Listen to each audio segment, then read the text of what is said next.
Okay guys, tonight for dinner I'm gonna make something using two of my favorite types of foods. Seafood and Mexican food. And take a look at all you need to do this. I have some scallops and some shrimp.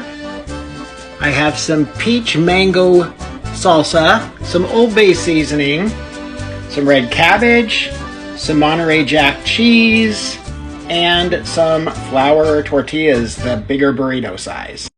Of course, if you wanted to, you could get a fresh mango and you could dice it up and throw it in there too, but I probably won't do that tonight, mostly because I'm lazy. I did buy one though, so we'll see.